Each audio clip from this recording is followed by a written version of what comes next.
Bonsoir, bienvenue à vous en direct. Votre émission pour aller plus loin ce soir sur l'élimination de Cécile Duflot. L'ancienne ministre a été écartée au premier tour de la primaire d'Europe Écologie Les Verts. Un échec cuisant pour l'ancienne patronne du parti. Les députés européens Yannick Jadot et Michel Rivasi sont qualifiés pour le second tour. L'analyse et les conséquences de ce résultat avec le politologue Thomas Guénolé à suivre. Le gouvernement tente de déminer la colère des policiers après 2 nuits de manifestations. Les syndicats ont été reçus par le ministre de l'Intérieur et le garde des Sceaux. Et au-delà de ces rencontres, c'est toujours la relation police-justice qui pose problème. Et c'est le thème du match des idées qui opposera tout à l'heure le magistrat Serge Portelli à Jean-Luc Taltavul du syndicat des commissaires de police. Dans l'actualité également, le dernier face-à-face Trump-Clinton. Que peut réserver cet ultime duel dans une campagne qui a touché le fond? Le débat avec de nombreux invités en notre compagnie. Enfin, l'entretien ce soir avec un linguiste de renom, grand amoureux de la langue française, Alain Rey, pétri d'érudition et doté d'un grand sens de l'humour. Notre invité présentera la nouvelle édition de son dictionnaire historique de la langue française. Le grand entretien est à suivre tout à l'heure. Voilà donc pour le programme. Merci d'être avec nous. Dans quelques instants, le décryptage du résultat ce soir du premier tour de la primaire d'Europe Écologie Les Verts. Et justement, le tour d'horizon de l'actualité politique du jour est dominé par cette actualité.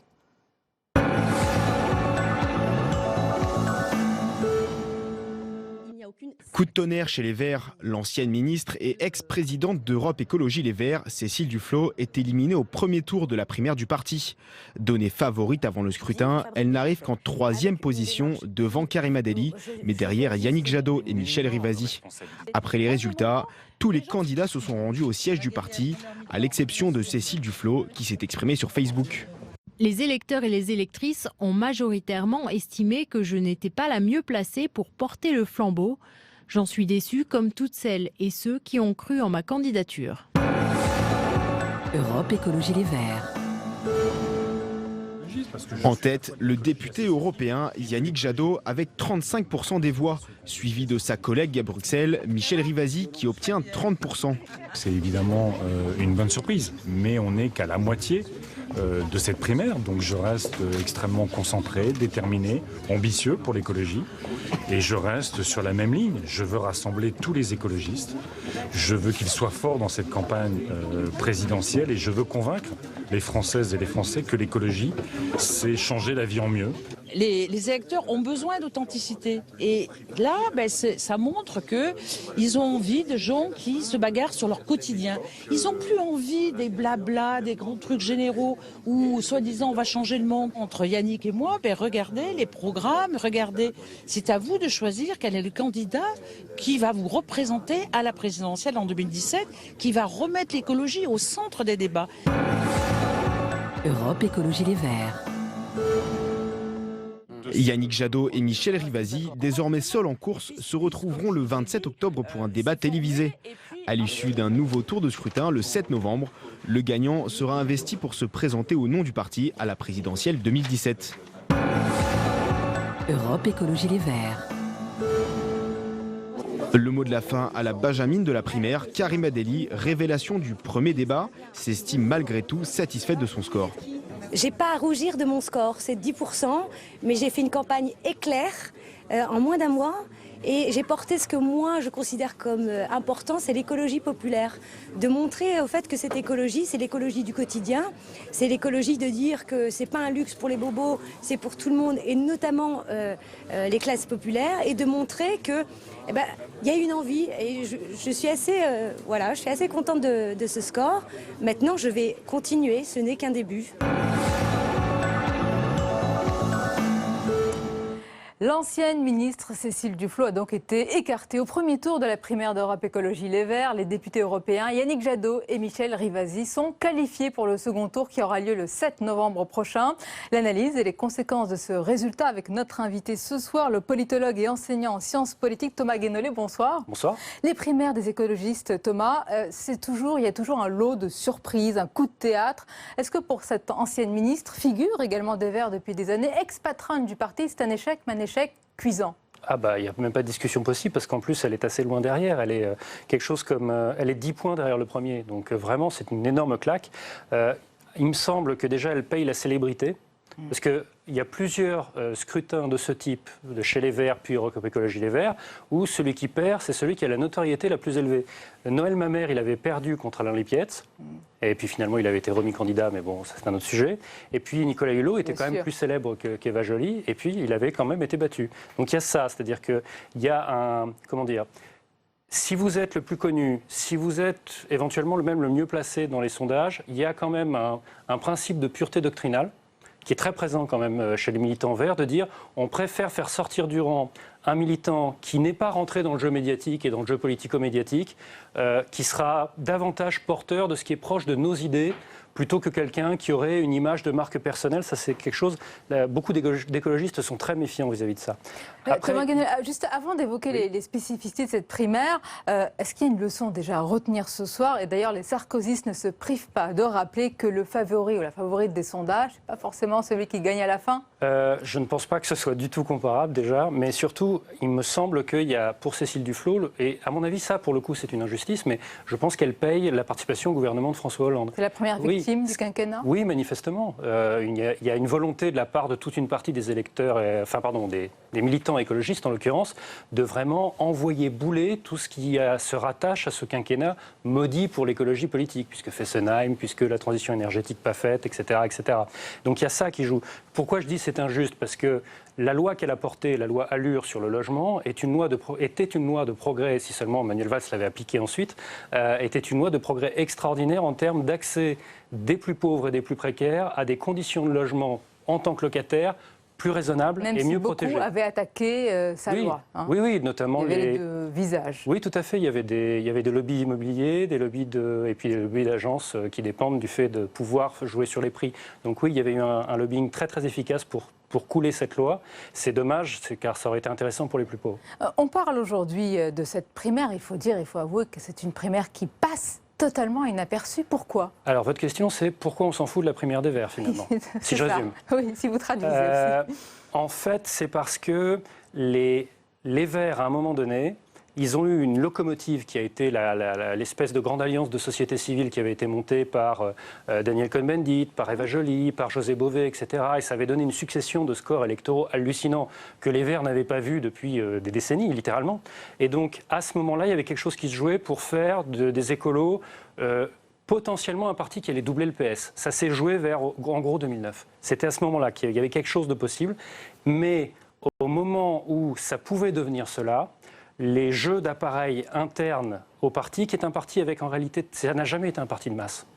C'est un parti avec très peu de militants. On voit avec le nombre de non, mais là, ça a encore fondu. Oui, près de 10 000, 12 000. Oui, ça a encore fondu, c'est-à-dire qu'à un moment donné, il y a eu tentative d'en faire un parti de masse qui marierait une écologie plus politique et une écologie qui est plus celle de Yannick Jadot, d'ailleurs, qui est une écologie d'ingénieur, plutôt dans l'état d'esprit.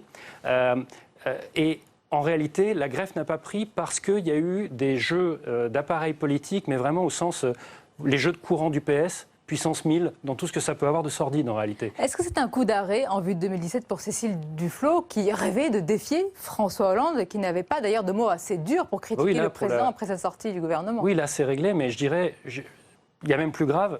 Est-ce qu'on peut considérer que le parti Les Verts redevient ce qu'il était avant la locomotive de 2009? C'est-à-dire, est-ce qu'il redevient un parti finalement marginal dans l'espace politique? Moi, je crois que oui, sans vouloir les attrister, c'est pas le sujet. Mais il me semble que l'écologie d'ingénieur, qui est plus celle de Daniel Cohn-Bendit, de Nicolas Hulot, il me semble qu'elle n'est pas suffisamment porteuse électoralement par elle-même. Et l'écologie, avec une fibre plus altermondialiste, en fait, a été envahie par le mouvement La France Insoumise de Jean-Luc Mélenchon, qui s'est positionné là-dessus de manière très claire. Et donc, en fait, l'espace électoral a été explosé, si vous voulez. Alors, parlons des deux profils qui vont donc s'opposer lors de ce second tour. Yannick Jadot et Michel Rivasi, qui sont des candidats, bien sûr, avec leurs convictions, mais avec une notoriété beaucoup moins importante que celle de Cécile Duflot. Ça va avoir un impact dans la présidentielle. Vous vous rendez compte que ce n'est pas la première fois que ça nous arrive, ça, le fait le lendemain de se dire, mais au fait, qui c'est?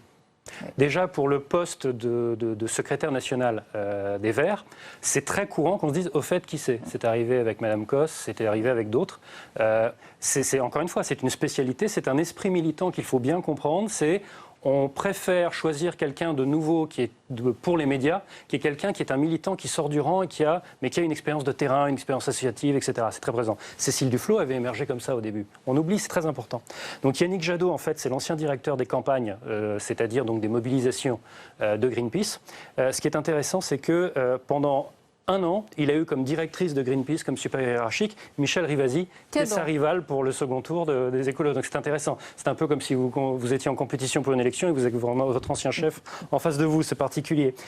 Donc lui, il a ce profil-là. Il a un profil de militant à cheval entre l'humanitaire et la mobilisation écologique. Et Michèle Rivasi, elle, alors déjà, c'est une agrégée de sciences naturelles. C'est quelqu'un qui est balèze en termes de cursus académique, j'allais dire. Et elle s'est surtout battue contre le nucléaire, les labos pharmaceutiques, l'impact des ondes du téléphone portable. Donc de vrais parcours. Oui, voilà, ce sont des profils qui sont intéressants. Thomas Guénolé, est-ce que c'est relativement une bonne nouvelle ce soir pour le probable et futur candidat de la gauche, probablement François Hollande, de ne pas avoir quelqu'un comme Cécile Duflot qui avait quand même... Non, non, pour François Hollande, en fait, on n'en est plus là. C'est-à-dire, est-ce que le battement d'aile du papillon va l'empêcher de finir de sombrer dans son Titanic? Non.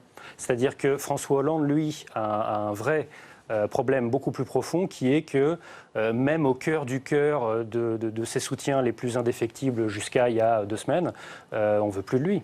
Plus personne ne veut de lui, c'est ça son problème. Pour terminer sur ce parti, Europe Écologie Les Verts, morcelé avec des fractures internes béantes, c'est l'avenir même qui se joue de l'écologie politique? Parce qu'aujourd'hui, on voit bien qu'elle est un petit peu partout, cette écologie politique, partagée par différents partis. Je vous ai dit, en fait, pour moi, profondément, les Verts ont rempli leur finalité dans la vie politique, qui était de porter la diffusion de l'écologie dans tout le paysage politique, et c'est fait, c'est gagné. Cette victoire idéologique, elle est faite. Tous les partis politiques, sans exception... C'est pas eux, forcément, de porter ces idées aujourd'hui. Mais ça s'est déjà produit par le passé, en fait. Vous avez des mouvements qui sont avec une cause en particulier, qui essaiment en réalité dans tous les partis politiques. Ça veut dire que la bataille culturelle est gagnée, mais la bataille électorale, effectivement, est perdue. Merci beaucoup, Thomas Guénolé, pour votre analyse. Merci à vous. Dans l'actualité ce soir, cette question différente. Que peut-on attendre du dernier face-à-face Trump-Clinton? Peut-être un ultime coup de poker de Donald Trump. Toujours est-il que l'adversaire d'Hillary Clinton est à la peine dans les sondages. Une fin de campagne, vous l'avez remarqué, qui a touché le fond. On voit tout cela avec Audrey Vouettaz avant le débat tout à l'heure. Les jeux semblent presque faits pour Donald Trump.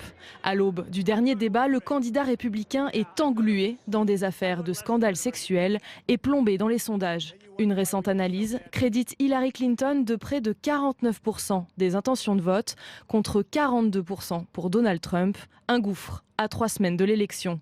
Pour justifier ces mauvais résultats, le républicain tente un tour de passe-passe. D'après lui, les médias sont en faveur de sa rivale et les élections pourraient être truquées.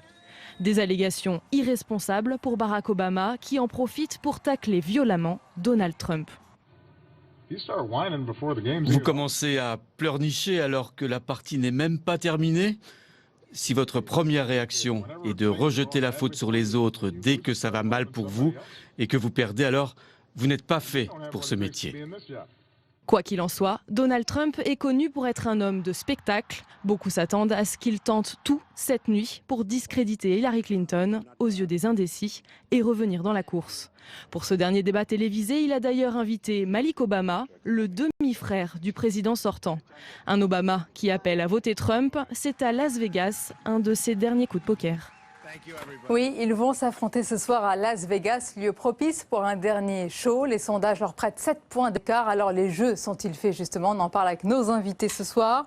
Alexandra de Hoop-Scheffer, bonsoir. Bonsoir. Bienvenue, vous êtes politologue, spécialiste des États-Unis, directrice d'un think tank sur les relations transatlantiques et vous êtes l'auteur notamment de l'ouvrage Hamlet en Irak chez CNRS Éditions.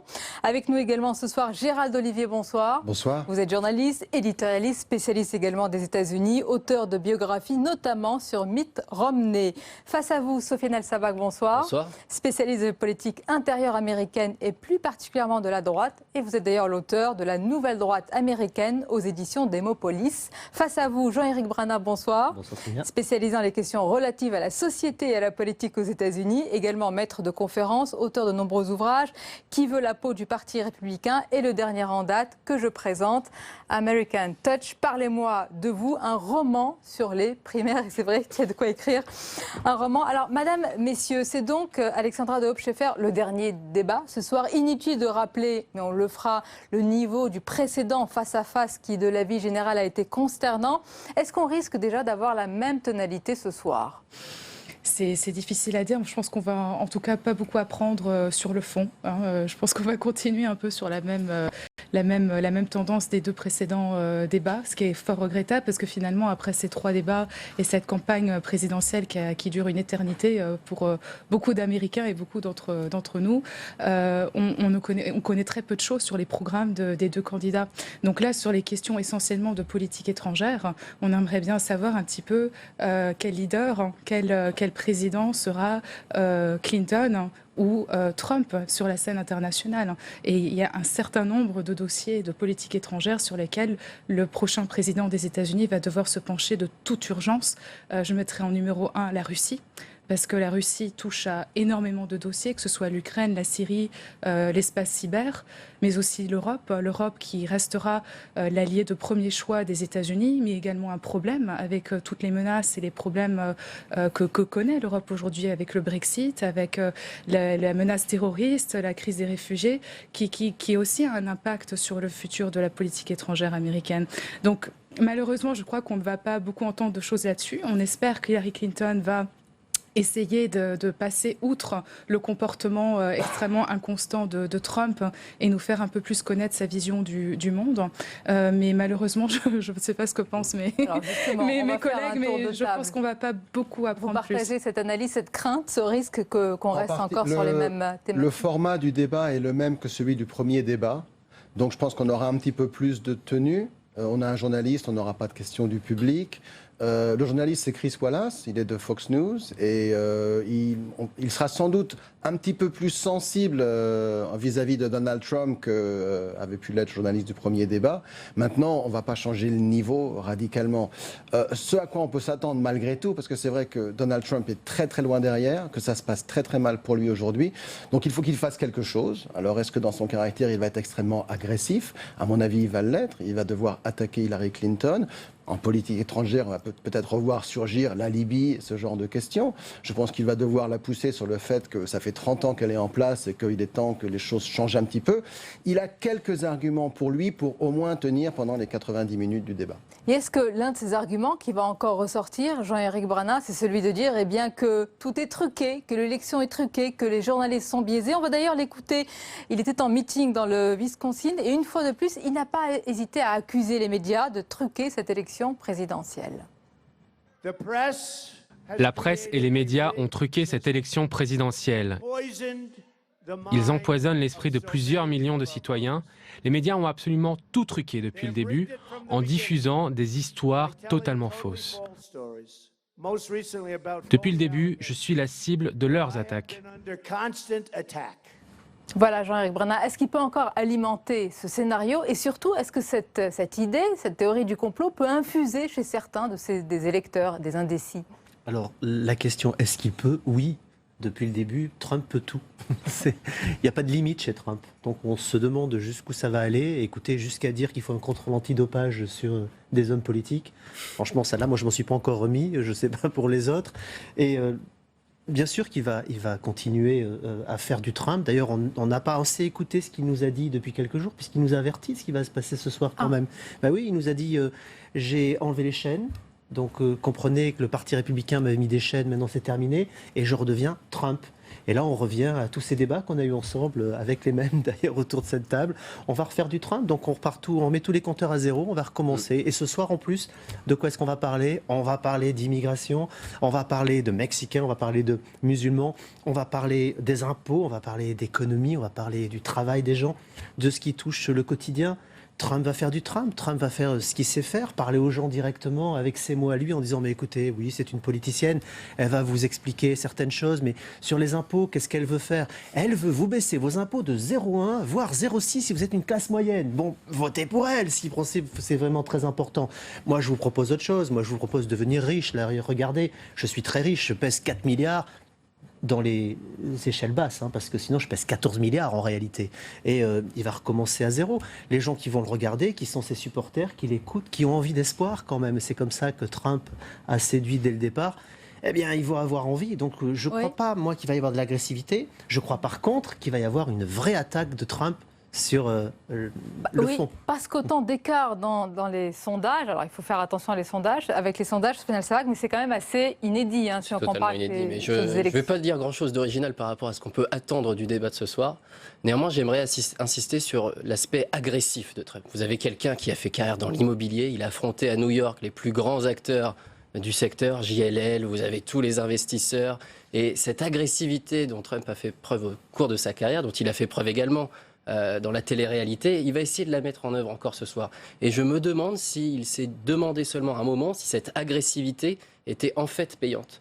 On a vu que plus il est agressif, plus il perd le contrôle, plus il est off-message et moins il est capable de déstabiliser Hillary Clinton, qui, on l'a vu lors des 2 premiers débats, reste totalement lisse, esquive les attaques et finalement se révèle beaucoup plus présidentielle dans sa posture. Et elle a des alliés, Hillary Clinton, Alexandra de Hoop-Scheffer, en la personne très populaire de Michelle Obama. La première dame était en meeting cette semaine dans le New Hampshire et elle n'a pas mâché ses mots en visant Donald Trump. Ce n'était pas qu'une simple conversation graveleuse. Ce n'était pas qu'un simple badinage dans une pièce fermée. C'était un individu puissant, parlant librement et ouvertement de son comportement, digne d'un véritable prédateur sexuel. Ce n'est pas comme cela que les hommes doivent se comporter. Ce n'est pas comme cela qu'un être humain doit se comporter. Et ce n'est certainement pas comme cela qu'un homme qui prétend devenir le président des États-Unis doit se comporter. Alexandra de Hoop-Scheffer, là c'est une attaque virulente, forte, directe. Absolument. Et ce qui est intéressant, en fait, c'est d'analyser peut-être un peu plus en profondeur le rôle justement de Michelle Obama et même de Barack Obama dans cette campagne présidentielle et surtout 3 semaines là avant l'élection où il faut un petit peu accélérer le rythme. Michelle Obama et finalement se substitue de temps à autre à Hillary Clinton, notamment pour dire des choses et réagir à ce que dit Donald Trump ou à commenter son comportement, quelque chose que Hillary Clinton ne peut pas vraiment se permettre dans le cadre de cette campagne présidentielle. Mais comment vous l'expliquez? Pourquoi se met-elle en retrait là depuis quelques jours? On ne l'entend quasiment plus. Parce qu'elle veut justement donner le contre-exemple de ce que fait Donald Trump, d'être dans la modération, dans une stature de futur président des États-Unis, ce qu'elle a essayé de mettre en valeur dans les futurs débats. Et donc elle laisse en quelque sorte la critique et le commentaire, l'art du commentaire, à Barack Obama qui aujourd'hui ou hier a dit que le fait que Trump dise que c'était une élection truquée remettait en cause même la question de la démocratie américaine et qu'il fallait qu'il arrête de pleurnicher, etc.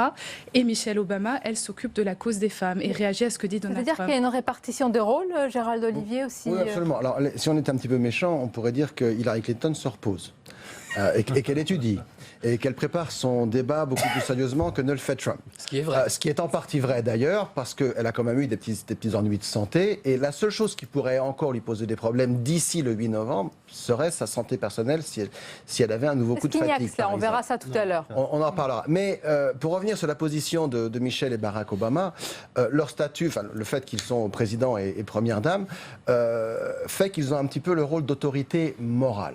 Et donc, avec un petit peu de recul, ils instituent une forme de jugement, notamment sur Donald Trump.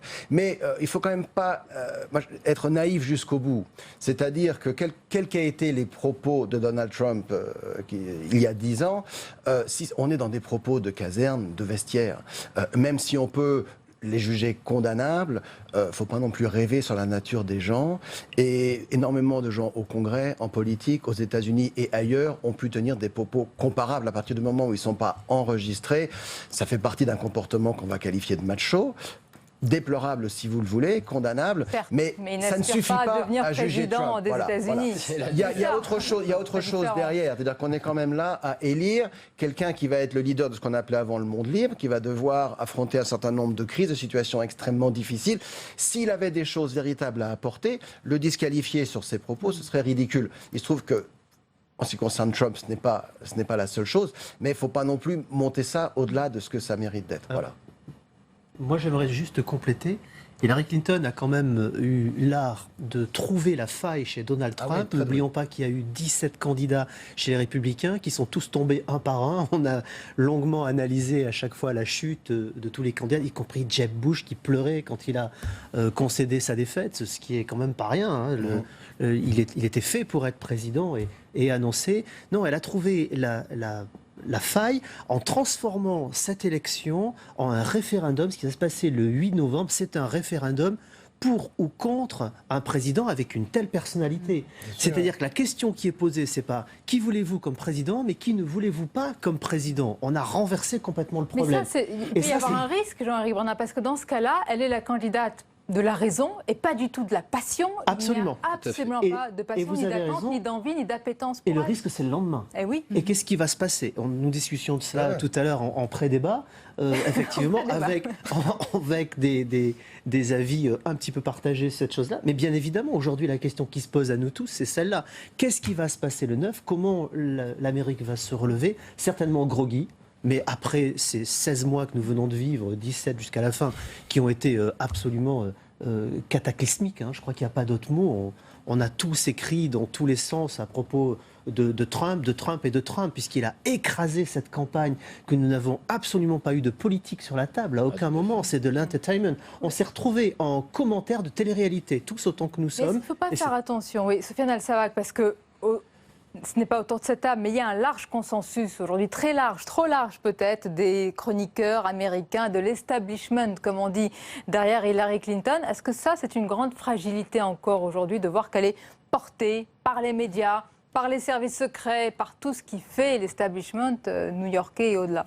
C'est la bonne question et je pense qu'au-delà de ça, la question se pose au sein du Parti républicain, du propre establishment qui peut exister au sein de la droite américaine, qui a été totalement défait lors de cette année présidentielle 2016. Qu'en est-il pour la suivante? C'est-à-dire qu'en 2020, vous allez avoir les mêmes électeurs de Donald Trump qui vont vouloir une nouvelle fois un candidat qui leur ressemble, qui parle comme eux, qui pense comme eux, etc. Et que fait-on dans ce cas-là de Marco Rubio, de Paul Ryan, de Ted Cruz, etc. Est-ce que Trump va y retourner? Est-ce qu'on aura un simili-Trump qui va se substituer? Est-ce que Pence va endosser le costume? Aujourd'hui, il semble que ce soit la seule solution pour gagner la primaire du Parti républicain tel qu'il est aujourd'hui. Mais peut-être qu'il y aura un schisme, en fait. On n'en sait rien. Peut-être qu'il y aura 3 partis.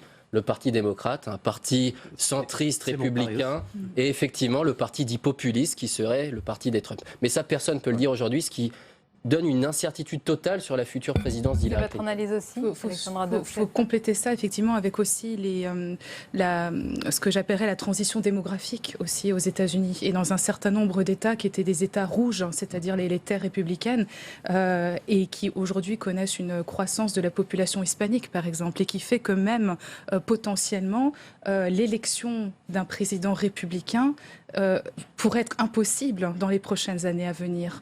Et c'est pour ça que le discours de Trump sur l'immigration, sur le mur, sur tout ça, est en contradiction totale avec la transformation de l'Amérique et de la démographie américaine. Et ça, c'est quelque chose à intégrer. C'est pour ça aussi qu'on a un parti républicain complètement divisé et qui s'oppose à leur propre candidat qui est Trump malheureusement pour eux, parce qu'ils n'adhèrent absolument pas à son discours. Et d'ailleurs, c'est intéressant de voir que ces derniers jours, Hillary Clinton est dans l'offensive dans ces terres républicaines, l'Arizona, même le Texas, où d'ailleurs certains médias texans qui normalement étaient ultra-républicains ont plaidé en faveur de la candidature de Hillary Clinton. Donc les choses changent, se transforment, et tout ça va en faveur des démocrates et non plus des républicains.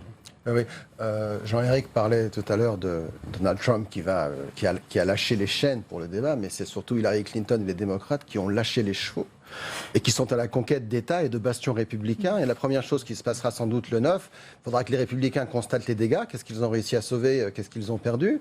Ensuite, il faudra que les électeurs de Donald Trump, et il y en a quand même pas mal, et ils sont très passionnés, qu'est-ce qu'ils deviennent? Manifestement, le républicain, ce n'est pas leur maison. Et le Parti républicain, sans eux, ce n'est plus le Parti républicain. Donc est-ce qu'on a une implosion? Est-ce qu'on a un mouvement populiste qui se crée? Pas forcément avec Donald Trump, parce qu'on a bien vu que en fait, il n'a pas la veine politique, c'est un homme d'affaires, il n'est peut-être pas fait pour ça, mais il y a quand même un mouvement qui est là, qui va sortir de l'élection extrêmement déçu.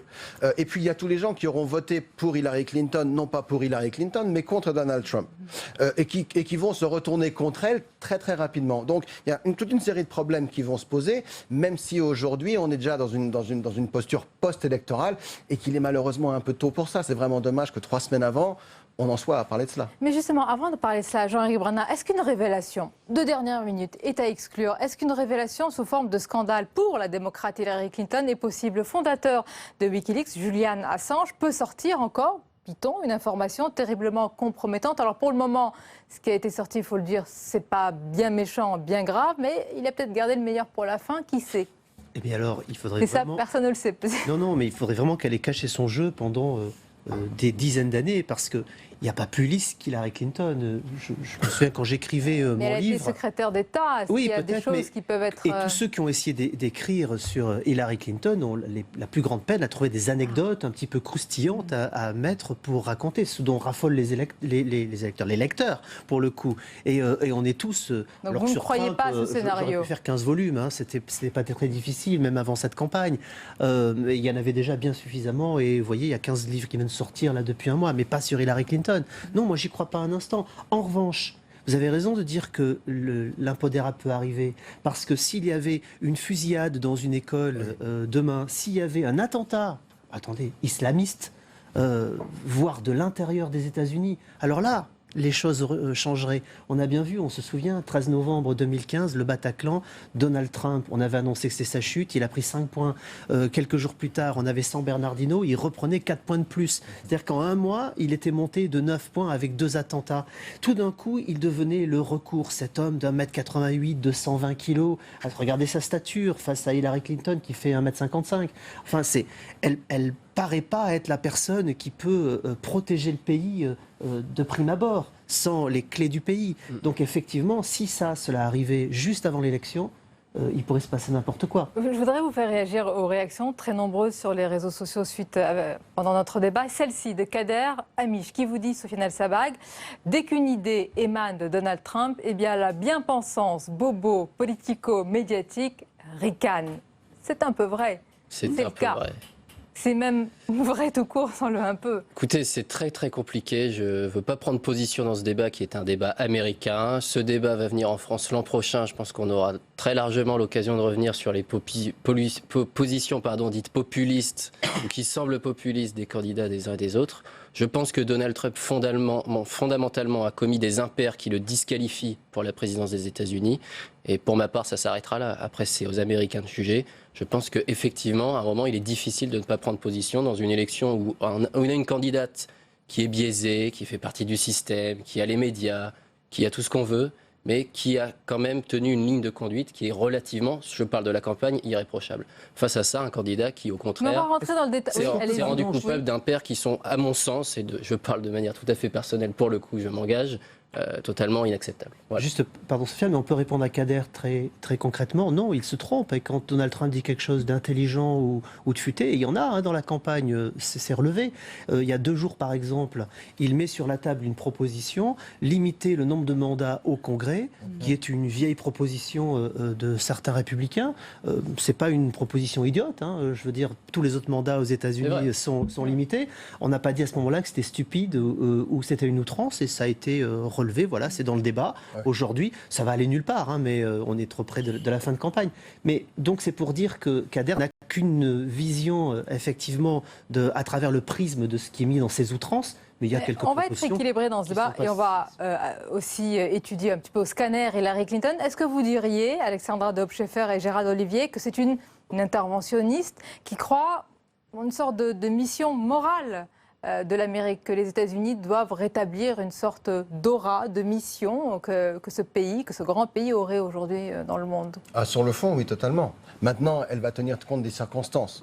Après ce qui s'est passé en Irak, après ce qui s'est passé en Afghanistan, après ce qui se passe en Syrie, les États-Unis sont à réfléchir 2 fois avant d'être interventionnistes. Et il y a un mouvement de fond au sein de la population américaine que d'ailleurs Donald Trump personnifiait d'une certaine façon pour non pas une forme d'isolationnisme, mais une façon de redistribuer les rôles et ne plus être le seul shérif de la planète. Ils n'en ont plus les moyens, ils n'en ont plus l'envie, ils n'ont plus la passion, ils n'ont peut-être pas non plus les idées, mais Hillary Clinton est définitivement beaucoup plus proche du camp interventionniste, elle est beaucoup plus proche des néoconservateurs qui étaient dans ce sens-là les plus engagés que ne le serait ou Donald Trump s'il était élu. Alexandra Dobchuk, vous partagez cela et ça voudrait dire peut-être, on ne sait jamais comment les choses vont évoluer, mais qu'Hillary Clinton pourrait ne pas exclure une intervention, une forme d'intervention en Syrie. C'est vrai qu'il y a un peu ce mythe autour d'Hillary Clinton qu'elle est interventionniste, qu'elle serait Obama plus. Je pense qu'effectivement, elle sera beaucoup plus contrainte que ça par plein de choses, à la fois économiquement, une dette américaine qui va dépasser les 22 000 milliards de dollars, une croissance économique aussi qui est revue à la baisse pour les États-Unis, qui auront un impact aussi sur la capacité des États-Unis à agir à l'extérieur. Et je pense qu'elle sera de toute façon limitée parce que aujourd'hui en Syrie, et d'ailleurs l'équipe qui entoure Hillary Clinton est gênée par la question syrienne, est gênée par la question russe. Tout ça, c'est lié. Donc effectivement, je pense que le dilemme véritablement pour la prochaine ou le prochain président des États-Unis, ce sera d'essayer de réfléchir, de redéfinir le leadership américain dans un système d'alliance profondément bouleversé. Le système d'alliance sur lequel les États-Unis ont construit leur puissance, leur leadership Il a volé en éclats depuis la fin de la Seconde Guerre mondiale a complètement volé au éclat. Et d'autant plus qu'aujourd'hui, l'allié européen est faible. Et l'enjeu pour Obama et l'enjeu que continuera à mettre en pratique Hillary Clinton, c'est de demander aux Européens dans quelle mesure est-ce que vous êtes capables de vous engager dans les régions et les zones où nous, on essaye de se désengager. Et c'est notamment le cas de l'Afrique. En Afrique, la relation franco-américaine est extrêmement forte et symbolise justement cette manière dont le partenariat transatlantique peut continuer à fonctionner, où la France prend le leadership sur des opérations militaires au Mali, en Centrafrique, mais avec un appui logistique de renseignement américain absolument clé. La Libye est un exemple. Tout sera remis à plat, même justement, idéologiquement presque. Avant d'aller jusque-là, c'est une des questions qui devrait être posée ce soir au débat, c'est-à-dire quel rôle voyez-vous pour l'Amérique au XXIe siècle dans le monde? C'est une question fondamentale. Quelle place vous lui envisagez? Et si la campagne avait du fond et si Donald Trump avait une vision qu'il soit capable d'articuler, on pourrait avoir une réponse fondée là-dessus. On en aura une d'Hillary Clinton, mais je ne sais pas si la question sera posée sérieusement et débattue sur le fond. Mais c'est une question fondamentale que les Américains se posent aujourd'hui et à laquelle la campagne aurait dû répondre. Ça n'a pas été le cas. Je voudrais vous poser une question en guise de conclusion et vous entendre tous. Jean-Éric Brana, quelle image aujourd'hui les États-Unis ont après cette campagne-là? Il reste évidemment quelques jours, quelques semaines. Quelle image ressort aujourd'hui des États-Unis? Une image très abîmée, ça c'est certain. Je veux dire, on vient d'avoir 17 mois d'humiliation pour la démocratie américaine. D'humiliation. Ah oui, on peut appeler ce mot-là, d'humiliation. Mais je crois que ce n'est rien à côté de ce qui nous attend à partir du 9. Car je suis, moi, très pessimiste sur ce qui va se passer le lendemain, avec un climat d'insurrection, d'appel à l'insurrection de la part de Trump, qui appelle ses troupes... Il pourrait ne pas reconnaître Il pourrait ne pas reconnaître, il pourrait appeler ses troupes à descendre dans la rue, à contester dans certains quartiers, villes, villages, de s'attaquer même à des gens. Oui, pourquoi ce serait exclu aux États-Unis alors que ça se fait dans d'autres pays? Les Américains ne sont ni plus futés, ni plus intelligents, ni moins futés, ni moins intelligents que d'autres. Je veux dire, ils ont aussi les mêmes façons de réagir. Et je crois, moi, que le Parti républicain, ce que j'écris depuis très longtemps, va exploser cette fois-ci. Il a été au bord de l'explosion ou de l'implosion, comme on veut, à la dernière élection ratée de Mitt Romney. Il est là maintenant dans un état absolument catastrophique. Et je vois poindre une extrême droite américaine qui est en train de monter, parce que les idées qui sont là et qui sont soutenues derrière par les supporters de Donald Trump, elles sont sur la table. Et même le jour où Donald Trump sera reparti dans ses entreprises, dans la Trump Tower, ces idées seront toujours sur la table. L'angoisse de certains sera toujours sur la table. Et il faudra bien en faire quelque chose. Et ce n'est pas le Parti républicain dans son État qui sera capable de s'occuper de cette affaire-là. Même question en guise de conclusion, Sofiane El-Sabah. Je rejoins tout à fait ce que Jean-Éric Brana vient de dire. Et pour aller encore une fois plus loin, se projeter au-delà du 9 novembre, que va être la présidence d'Hillary Clinton? On se le demande. En même temps, on voit l'état du Sénat américain. qui est pour l'instant contrôlée par les républicains, ça pourrait changer. La Chambre des représentants est pour l'instant contrôlée par les républicains, ça pourrait changer. Mais imaginez l'opposition des législateurs républicains à Hillary Clinton. Je pense que ça peut être encore pire que ce qu'on a connu pendant 8 ans avec Barack Obama. Et le fonctionnement des institutions américaines, on le rappelle, en politique intérieure, le président est très faible. Il est soumis au Congrès sur énormément de paramètres et de champs d'action. Il peut prendre des décrets, mais in fine, si on veut bâtir sur la durée, on a besoin de l'appui du Congrès et souvent on a besoin donc de l'appui du parti adverse.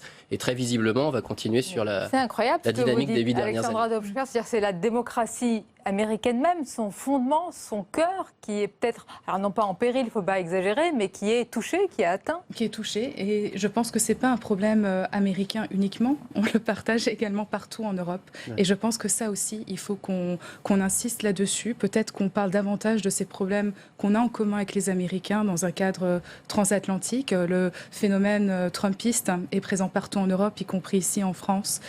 Donc c'est quelque chose qu'il faut prendre en compte dans nos démocraties dites occidentales. C'est un phénomène qui effectivement abîme les fondements, mais qui aussi ont une cause réelle. C'est-à-dire qu'il y a véritablement une crise de confiance entre les citoyens et les dirigeants politiques d'aujourd'hui. Et Trump est véritablement ce candidat de l'antisystème, de l'anti-statu quo, tout comme la montée des populistes partout en Europe répond aussi à ces doutes et à ce défaut de confiance des citoyens envers leur démocratie. Dans les différents miroirs des différentes démocraties occidentales. Pour conclure, je ne serais pas aussi négatif ou aussi pessimiste ou aussi inquiet que, surtout que Jean-Éric. Les Américains descendent rarement dans la rue. Je pense que Donald Trump acceptera le résultat de l'élection. Par contre, oui, les blocages vont se poursuivre. Au-delà de l'élection présidentielle, en effet, les élections du Congrès vont être extrêmement importantes. Parce que Hillary, avec un congrès de sa couleur, ça se passe très bien, mais avec un congrès républicain, tous les blocages vont se poursuivre.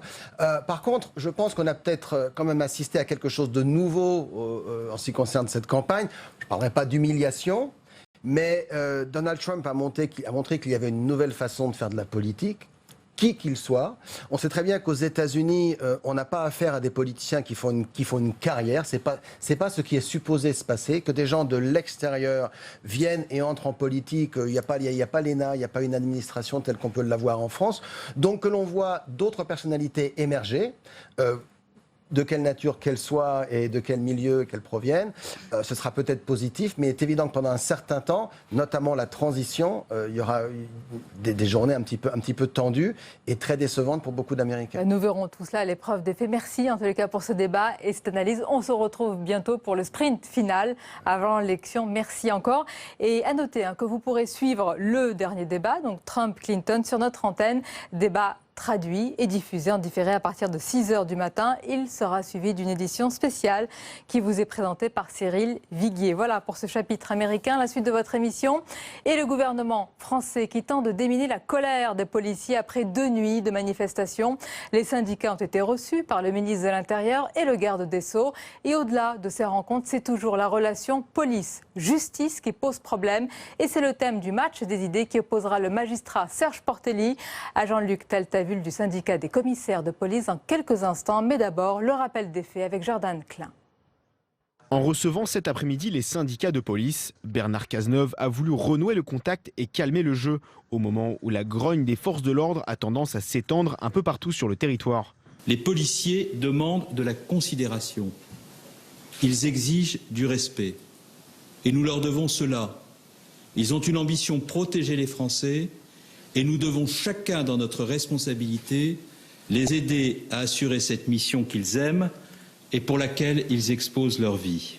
Une série de mesures a été annoncée. La première, une consultation approfondie avec les personnels de police, mais aussi la mise en place d'un plan sécurité publique. Mais pour les syndicats, il va falloir allier les gestes à la parole. Parler d'argent, de primes, tout ça, oui, effectivement, ça fait partie de ça, mais ce n'est pas ce qui va rétablir la façon dont le policier est perçu dans ce cadre-là et la façon dont il est régulièrement mis en cause. On utilise des cocktails Molotov, c'est des bombes incendiaires pour agresser les policiers. Il faut que les peines soient mis en conséquence des actes qui sont faits. Et actuellement, on estime que ce n'est pas le cas et je comprends tout à fait la grande de mes collègues. Les syndicats de police appellent le 26 octobre à un nouveau rassemblement. Des manifestations silencieuses auront lieu à Paris et en province. Les syndicats demandent à la population de se joindre à eux.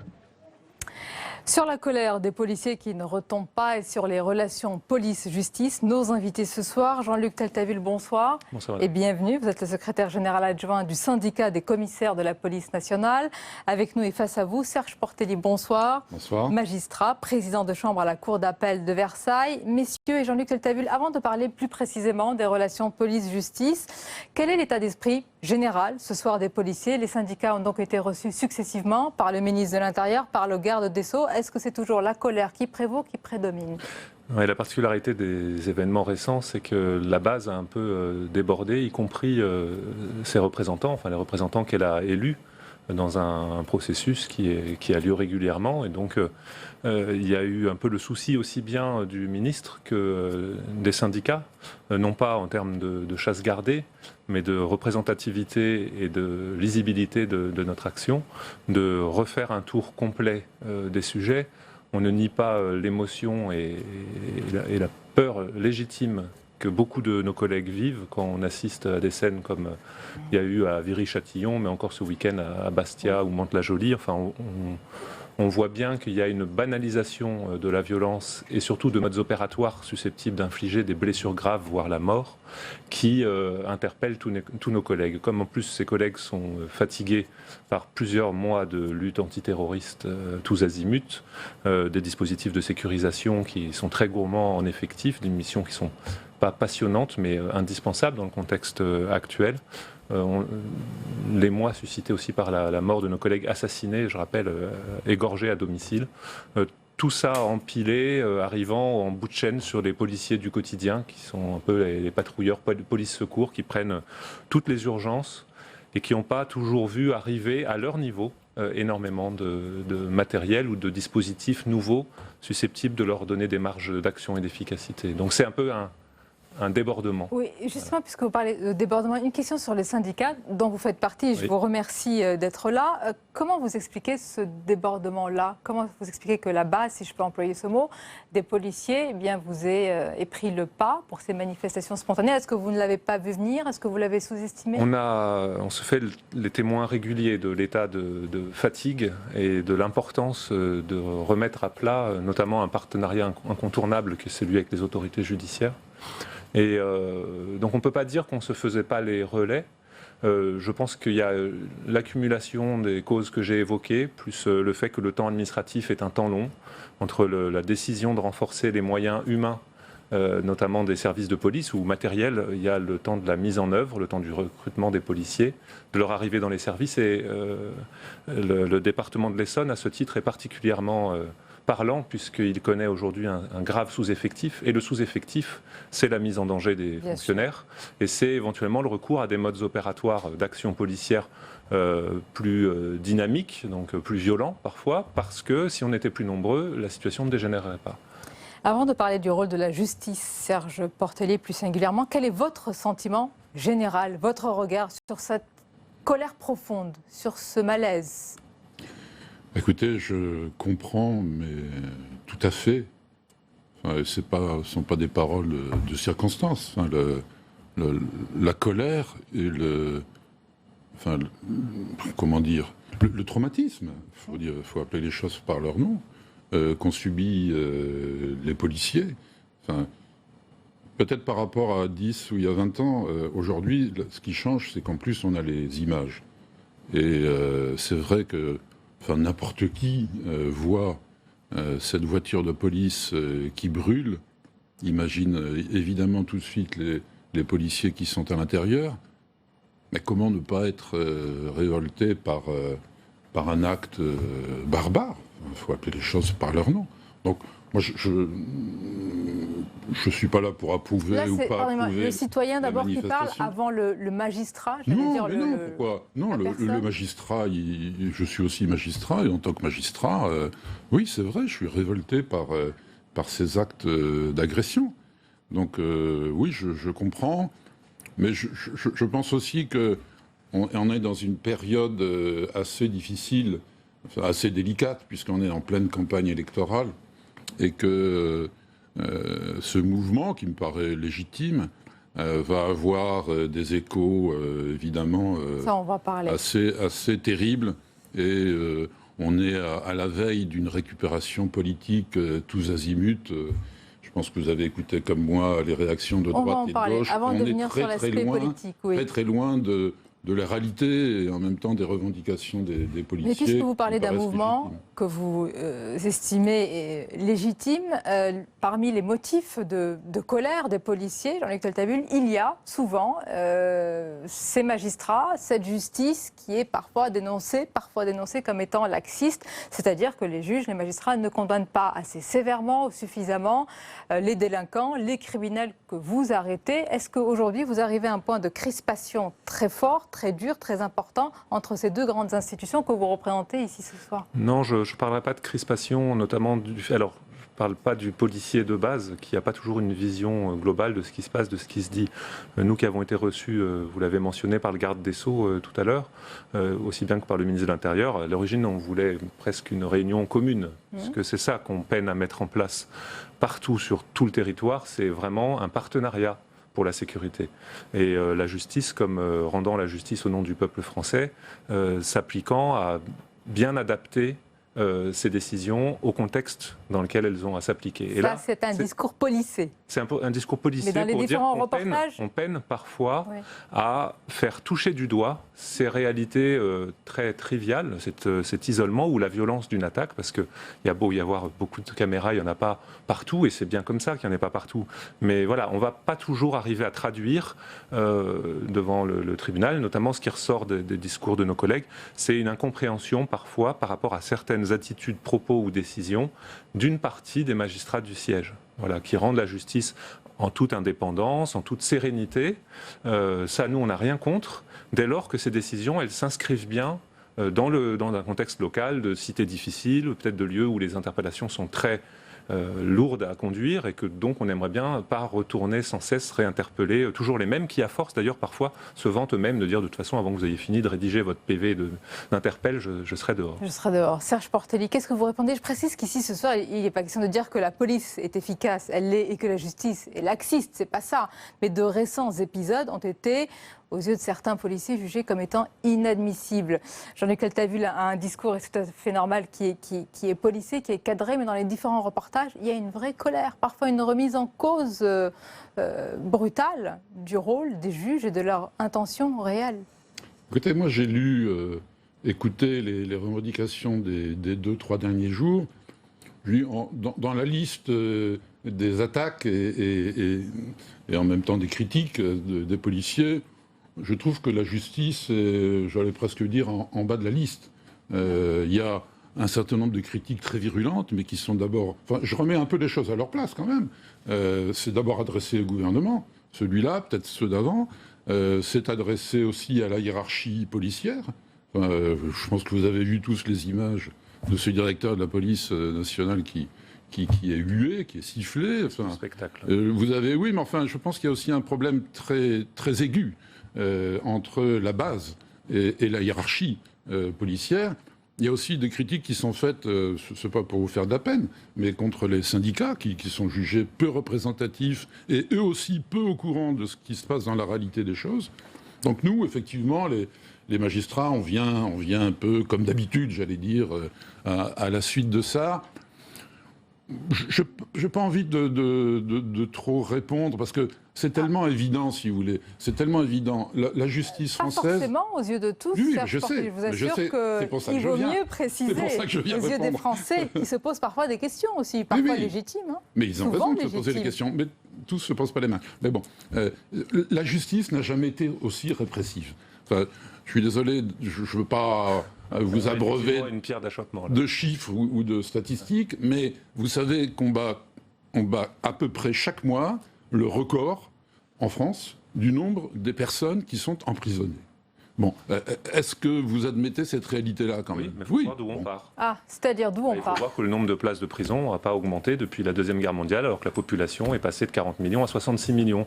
Donc ça peut paraître une répression féroce. Dans les faits, quand on a un aménagement systématique des peines de moins de 2 ans ferme, si des gens savaient vraiment, s'ils comprenaient le sens des mots, à savoir que quand mon agresseur a été condamné à 6 mois de prison ferme, il n'ira jamais en prison. On est dans un système largement fictif. Voilà. Écoutez, je suis désolé encore de rappeler, mais merci de m'inviter pour ça. Oui. C'est le garde des Sceaux lui-même et l'ensemble des spécialistes qui disent inlassablement qu'en France, on termine presque toujours sa peine de prison à la fin de la durée qui a été fixée par le tribunal. Et c'est ce qu'on appelle des sorties sèches. Oui. Je pense que vous connaissez le problème. Et donc, entre 80, voilà. Mais entre 80 et 90% des peines sont jusqu'au bout. Et en fait, il n'y a pas d'aménagement de peine. Il y a très peu d'aménagement de peine. Et en plus, non seulement vous avez... Les constats que j'ai pu faire sur le terrain, pour le coup, parce que j'ai eu la chance d'y servir. Moi, je vous donne récemment. des chiffres. Hein, je suis un peu naïf. Un peu, mais alors, il y a une différence 000... entre vos chiffres et la réalité du terrain? Non, parce que moi, mes chiffres, ils sont assez indiscutables. Il y a 69 000 détenus en France actuellement, et il y a 12 000 personnes qui sont en aménagement de peine, c'est-à-dire qui sont sous écrou et qui sont sous bracelet électronique, ce qui n'est pas rien, parce que c'est une peine qui est vraiment très dure. Voilà. Donc c'est une réalité. Et puis on dit souvent aussi les mineurs, on les relâche. Je rappelle quand même qu'on a créé inlassablement des nouvelles institutions pour enfermer un peu plus les mineurs. On a créé les centres d'éducation renforcés, on a créé les centres d'éducation fermés. De quoi se plaignent les policiers, on a créé les établissements pénitentiaires pour mineurs, et il y a à peu près 750 mineurs qui sont toujours actuellement en détention. Je vais vous laisser réagir, Jean-Luc Ottavio. Oui. Je voudrais qu'on écoute, parce que ça rejoint vos propos. C'était ce soir le ministre de l'Intérieur, Bernard Cazeneuve, qui dénonce cette justice qui serait jugée laxiste. Il faut, pour ce qui concerne les mineurs, ne pas laisser des situations dégénérer.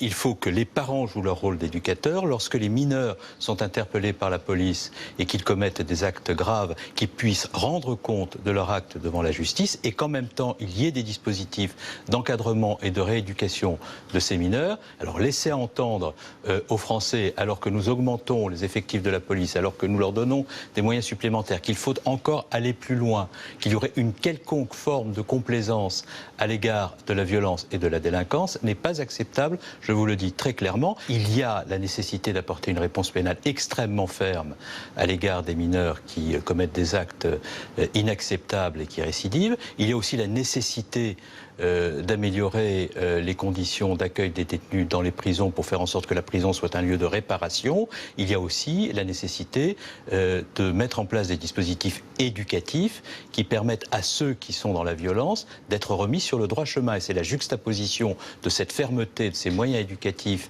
et de cette capacité de la prison à assumer son rôle qui fait l'efficacité de la réponse pénale. On a beaucoup entendu le mot éducation. On voit bien sûr, il n'y a aucun problème avec l'éducation. Nous, ce qu'on demande juste, c'est qu'il y ait une réelle application du principe d'individualisation des peines, qui fait que quand on est face à un individu un peu tête de bois, qui multiplie les arrachages de sacs à main, qui les revendique même, qui insulte les policiers, va se débattre, va créer des esclandres, va se servir au supermarché, va frapper les vigiles, etc. Ces jeunes-là sont en recherche de limites, que vous appeliez le dispositif comme vous voulez, mais il faut que de façon visible, lisible par tous, c'est-à-dire vous demandez au commun des mortels, c'est juste déjà peut-être pour la victime de ne pas recroiser le lendemain matin son agresseur devant chez elle, parce que ça met les gens dans des états légitimement de grande détresse. Et les policiers dont on a vu aujourd'hui, enfin encore récemment, qui comptent aussi de plus en plus au rang des victimes, soulignent juste, eux ils sont à la charnière du beau droit. C'est vrai que sur le papier, on est très répressif. On a des peines qui sont beaucoup plus longues dans le code pénal, mais quel juge a déjà mis 3 ans ferme pour un vol simple comme le prévoit le code pénal? Je ne crois pas trop m'avancer, je n'ai pas autant de chiffres que M. Portelli, mais je pense pouvoir dire aucun. Aucun, parce que chacun a un petit peu son propre quantum.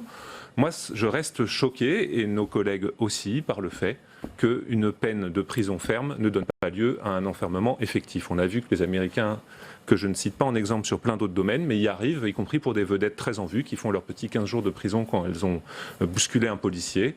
Moi, c'est un objectif pour nous d'arriver à la même chose en France, avec l'aide des magistrats, sans qui rien ne se fera. On a un grand besoin aujourd'hui de justice pour être plus efficace, pour que les gens, quand ils nous appellent, qui sont face à un danger, on les en protège et qu'avec l'aide de la justice, on écarte ce danger. C'est curieux parce que vous avez une conception de la justice qui n'est pas franchement ni la mienne, ni peut-être celle du droit français, ni de la France d'ailleurs. Parce que la justice, c'est pas la prison. Quand vous dites, vous donnez un exemple, vous dites dans le code pénal, quand on commet un vol, on peut être puni de 3 ans. Mais oui, mais c'est le maximum. Alors, et la prison n'est pas la solution à tout. C'est vrai. Je dirais même que quand vous citez l'exemple américain, alors, pardon d'être catastrophé, mais enfin, vous savez ce qui se passe dans les prisons américaines. Vous savez qu'en Amérique, aux États-Unis, oui, mais vous parlez des États-Unis. La prison fait partie quand même du droit. Jean-Luc Taillefer a raison de le citer. Il y a bien sûr d'autres. Oui, mais prendre l'exemple américain, ça me paraît un très mauvais choix. Sur les multirécidivistes, il faut une réponse plus lisible. Oui, mais attendez, laissez-moi juste répondre. Aux États-Unis, vous avez 2,3 millions de personnes qui sont actuellement incarcérées aux États-Unis. Ce qui représente, si on fait la proportion, aujourd'hui, j'ai dit tout à l'heure qu'il y avait 69 000 personnes qui étaient en prison, eh bien, on aurait à peu près, en France, 700 000 personnes en prison. Bravo aux États-Unis. Vous voyez qu'on a encore de la marge. Oui, non, mais écoutez, c'est un choix. Je ne vous dis pas qu'il faut enfermer 700 000 personnes. Je vous dis qu'il faut arrêter de laisser les victimes confrontées de façon répétée à leurs agresseurs. Voilà. Il y a aussi et deuxièmement, juste monsieur le juge, sur, là pour le coup, pourquoi est-ce que je prends la prison comme un peu le focus, comme un peu l'ultima ratio, mais dont on ne peut pas se passer? Ce sont les études de délinquance autodéclarée qui le veulent. Sébastien Rocher, qui est un sociologue qu'on ne peut pas qualifier d'être d'extrême droite, a fait une étude très intéressante que vous avez sans doute lue, de laquelle il ressort des études auprès des jeunes en disant voilà, à quoi est-ce que vous avez... Il dit lui-même, il faut reconnaître que malheureusement, il n'assimile à une sanction que l'enfermement, qui soit dans d'où la mise en place des centres éducatifs fermés à l'époque. En tout cas, un lieu où on les écarte de leur environnement toxique, quand il s'agit d'influence de bandes, ou de la terreur qui font régner autour d'eux. Il y a quelques centaines de quartiers en France qui y sont soumis. Nous sommes condamnés, là, dans ce domaine comme dans d'autres, on en a déjà parlé ailleurs, vous n'aimez pas trop ce terme, mais nous sommes condamnés à plus d'efficacité ensemble. Si ça passe par autre chose que la prison, tant mieux, mais il faut me dire quoi. Sébastien Rocher comme vous. Le problème, c'est qu'effectivement, il décrit une partie de la délinquance. Mais c'est celle-là qui nous préoccupe. Un noyau dur, on peut dire, de la délinquance, qui est constitué de quelques récidivistes. Mais le problème, c'est pas simplement un problème de la justice. C'est aussi, vous parliez de responsabilité partagée. C'est le thème de notre débat ce soir. C'est un problème de la police. Parce que, il faut bien dire, avant, on avait des chiffres sur le taux de réussite de la police, j'allais dire. C'est pas un reproche, hein, c'est pas que c'est la police, mais il faut bien dire en France que la police a des chiffres d'efficacité inférieurs à ce qu'elle avait auparavant. Bon, écoutez, depuis Nicolas Sarkozy, on a un petit peu quitté ce monde des chiffres qui paraissait un peu faux. Oui, on l'a remplacé par les résultats. C'est vrai qu'il faut quand même reconnaître qu'on est à 35-36% de taux d'arrestation, d'élucidation, puisque c'est le terme exact qui est employé dans les statistiques. Restons sur les 35%, mais prolongeons la chaîne. À partir du moment où il y a ces 35% d'arrestation, ce qu'on entend souvent, et je veux prolonger ce que dit Jean-Luc Taltabul, c'est que souvent, chez les syndicats de magistrats que nous recevons ici même sur le plateau, il y a une logique de dénonciation de l'enfermement qui ne serait pas, selon eux, la réponse adaptée. Or, ici sur ce plateau, les syndicats de police vous disent qu'il y a une vraie haine anti-flic qui se développe sur le terrain. C'est-à-dire que jusqu'à quand il faut pousser cette logique de dénonciation de l'enfermement alors que sur le terrain, on a une ultra-violence. Comment vous mariez ces deux... Ne comptez sur moi pour vous dire ce soir, parce qu'il y a un syndicat de police en face, la prison c'est merveilleux. Pas du tout. Mais non, mais je veux vous me dites votre ça. logique, simplement. Non, ma logique c'est de dire la prison est là, c'est un des outils qui est à notre disposition. Il y en a bien d'autres. Il y a bien d'autres peines, c'est ça que j'aimerais bien vous rappeler de temps en temps, c'est que dans l'arsenal dont dispose le juge, il y a des peines qui sont bien plus intelligentes que la prison. Comment les peines qui sont ressenties par les délinquants eux-mêmes. Mais la prison, les délinquants. La prison, c'est quand même un instrument qui est un instrument délicat, oui, d'éviction sociale, et aussi plus que ça. C'est un instrument qui crée peut-être davantage de problèmes qu'il n'en résout. Et oui, parce que quand vous entrez en prison, vous en sortez généralement avec une série de handicaps qui ne vous facilitent pas la remise dans la vie sociale ordinaire. Mais ça, vous le savez. Oui, on le sait. Donc, on le sait. oui, ça, moi on n'a rien contre le fait de mieux travailler sur les sorties de prison, mais encore une fois, pour sortir de prison et bénéficier d'un accompagnement adéquat, il faut y être entré. En termes de pédagogie, c'est la base pour nous, notamment quand ce sont des faits graves, d'agressions violentes. Voilà, on a de fait une impunité, un sentiment d'impunité. Mettons, vous dites des chiffres disent que tout est bien maintenant. Soit, non, je dis pas tout mais est bien. La façon dont c'est ressenti, aussi bien par les habitants que par les délinquants eux-mêmes, il y a des gens qui s'autorisent en France. L'enquête révélera, j'espère, quelques noms bientôt. Pour les faits de Viry-Châtillon, on a des gens qui s'autorisent à, de façon concertée, arriver à une vingtaine, casser toutes les vitres d'un véhicule de police, d'abord avec des pierres qu'on a amenées pour ça, puis jeter des bouteilles incendiaires qu'on a préparées avant, allumer, et ensuite, restant sur place, pour soit regarder nos collègues brûler, soit les empêcher de descendre de voiture. L'enquête le dira là aussi, j'espère. Et ça change rien de toute façon, parce que quand vous êtes couvert d'essence et en train de brûler, ça ne fait pas une grande différence qu'on vous laisse faire 5 mètres à côté de la voiture ou pas. C'est ça que voient nos collègues, le sentiment d'impunité qui est à l'œuvre. Il est peut-être ne mélangez pas tout, parce que vous faites aussi ce qui s'est passé à Viry-Châtillon. Je suis aussi outré, aussi scandalisé que vous. Mais si vous ajoutez après impunité, non, c'est un amalgame qui n'a pas lieu d'être. J'ai dit un sentiment d'impunité, parce que les gens qui font ça, visiblement, n'ont pas peur de la justice. Mais la question, c'est ces gens qui font ça, est-ce qu'il faut leur opposer le discours qu'on vient d'entendre sur l'école, la pédagogie? Est-ce qu'on peut dialoguer avec quelqu'un qui a un cocktail Molotov à la main? Pour caricaturer, excusez-moi, mais je veux comprendre quels peuvent être les points communs entre vous. Dans l'action de l'État, il y a différentes phases qui se succèdent. Il y a la phase de l'arrestation, il y a la phase policière, où il y a des juges d'instruction, je vous rappelle, qui sont aux côtés de la police et qui travaillent exactement dans le même dessein. Ensuite, il y a la phase de la peine, et je ne veux pas faire de justice-fiction, mais il est évident que ces jeunes, s'ils sont arrêtés, auront des peines qui seront extrêmement sévères. Mais une fois que vous avez prononcé une peine qui sera nécessairement très lourde, je vous rappelle d'ailleurs que la durée des peines ne fait que s'accroître en France, et le nombre de réclusions criminelles prononcées ne fait qu'augmenter. Et un arrêt de cour d'assises peut être révisé par un juge d'application des peines sans autre forme de... écoutez, si vous voulez supprimer le juge de l'application des peines et changer le droit français, vous changerez aussi quelques conventions internationales qu'on a souscrites. Une fois que les peines très lourdes ont été prononcées, mais une fois que ça a été prononcé, ensuite... Quoi qu'il arrive, il faut que la personne retrouve la société. Il faut qu'elle reprenne le chemin normal de la vie. Si vous êtes effectivement pour des réclusions criminelles perpétuelles et intégrales, dites-le, mais actuellement, on est dans un État en Europe où, effectivement, on ne peut pas mettre quelqu'un indéfiniment en prison, tout simplement parce que ce sont des principes d'humanité élémentaires et que depuis une soixantaine d'années, les démocraties se sont battues pour qu'effectivement on puisse sortir de prison. Singulièrement sur ce que vous attendez par rapport à Viry-Châtillon. Bon, alors d'abord, je tiens à dire, et il ne prendra pas mal, que M. Portelli, heureusement, n'est pas représentatif de la majorité des magistrats dans leur ensemble. Nous ne sommes pas, nous, syndicats des commissaires, nous ne voulons pas rentrer dans une logique d'opposition. Je suis venu quand même parce que je savais qu'avec M. Portelli, on peut discuter, et que malgré l'intitulé, le face-à-face police-justice, ce face-à-face est stérile si on en reste là. C'est pour ça que nous nous sommes très préoccupés de voir aboutir des mesures très concrètes, des groupes locaux de traitement de la délinquance, mais pas de la parlotte, du ciblage.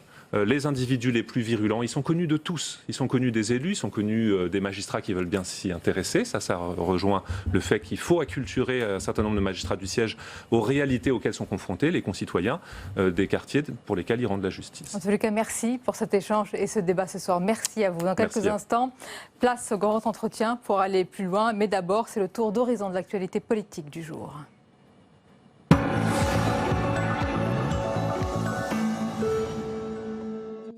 Coup de tonnerre chez les Verts, l'ancienne ministre et ex-présidente d'Europe Écologie Les Verts, Cécile Duflot, est éliminée au premier tour de la primaire du parti.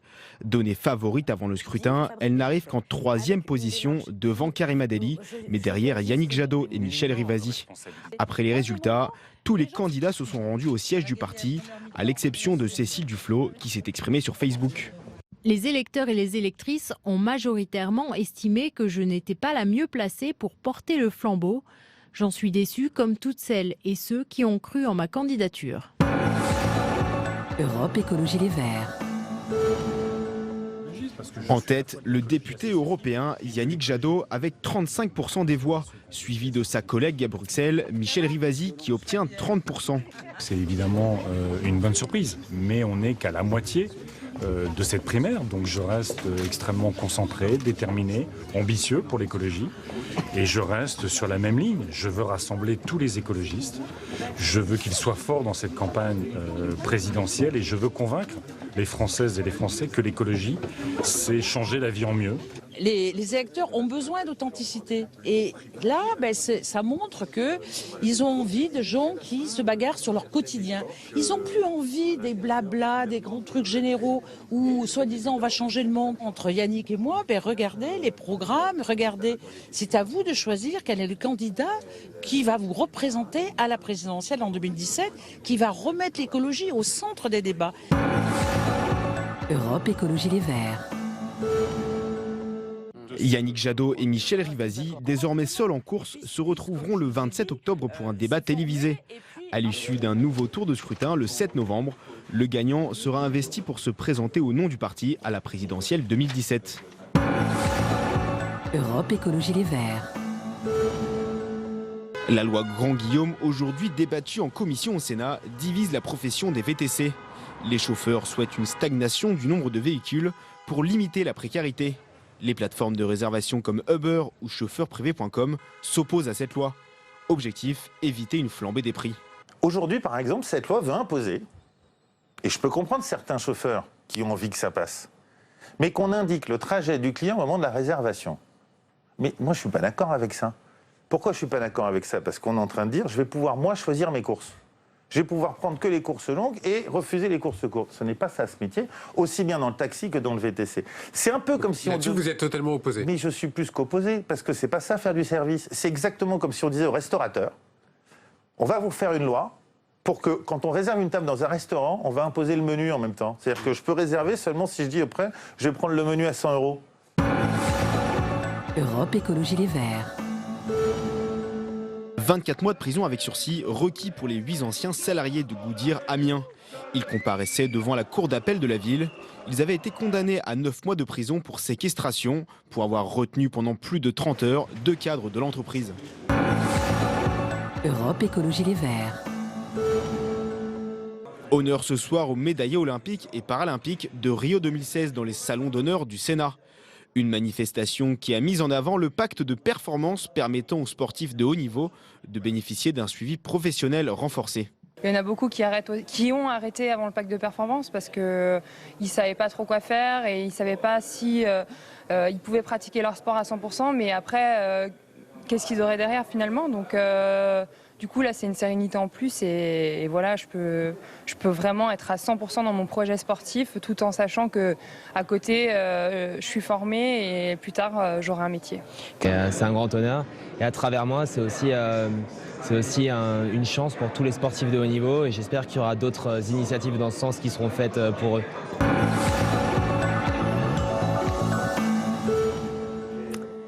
Mon invité ce soir est linguiste et historien de la langue française. C'est aussi en quelque sorte le gardien du temple de notre langue, un véritable détective et surtout amoureux du langage qui nous présente ce soir la nouvelle édition de son dictionnaire historique de la langue française. Alain Ray, bonsoir. Bonsoir. C'est un plaisir de vous recevoir. Bienvenue à vous. On va parler évidemment ce soir de cet ouvrage, de ce volume, de cette somme de travail revue et augmentée de milliers de mots qui, avec plus de 200 pages supplémentaires, je crois depuis la première édition en 92, redonne une place et un sens essentiel au vocabulaire français. Je crois que vous vous êtes fait plaisir en dénonçant pas mal d'anglicismes et vous parlez même de californisme. Expliquez-nous, qu'est-ce que c'est?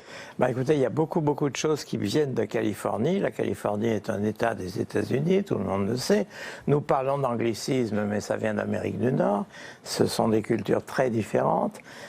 Et à l'intérieur de l'Amérique du Nord, il y a plusieurs variantes importantes et celle de la Californie est particulière parce que c'est un pays où on se sent être, et je la connais bien, au centre du monde. C'est-à-dire qu'on est à égale distance de l'Europe occidentale et de la Chine et du Japon, au milieu. Et c'est là que, par une espèce de rencontre historique, des créations très très nombreuses. Et je donnerai que 2 exemples, mais ils sont contradictoires et complémentaires. L'un, c'est le langage des jeunes, avec le hip-hop, avec le tag, les gangster rap, etc., des tas de choses de ce genre. Et d'un autre côté, la vallée de la silicone, pour parler français, dans laquelle toute l'informatique est en train de se créer, de se modifier et de se transmettre à l'ensemble du monde entier. Donc il y a un facteur de mondialisation à la fois pour les langues et pour les cultures et pour les civilisations qui n'est pas négligeable et qui a, comme toujours dans ces histoires-là, des aspects positifs et des aspects négatifs. Oui. Prenons quelques exemples, Alain Rey, de ces mots ici du californisme. Par exemple, pourquoi dit-on hashtag au lieu de dire dièse? Et pourquoi devrions-nous accepter l'anglicisme, par exemple burn-out? Alors, moi, je trouve qu'on ne devrait pas l'accepter, mais il n'y a pas à dire cela quand la majorité du public l'accepte, si vous voulez.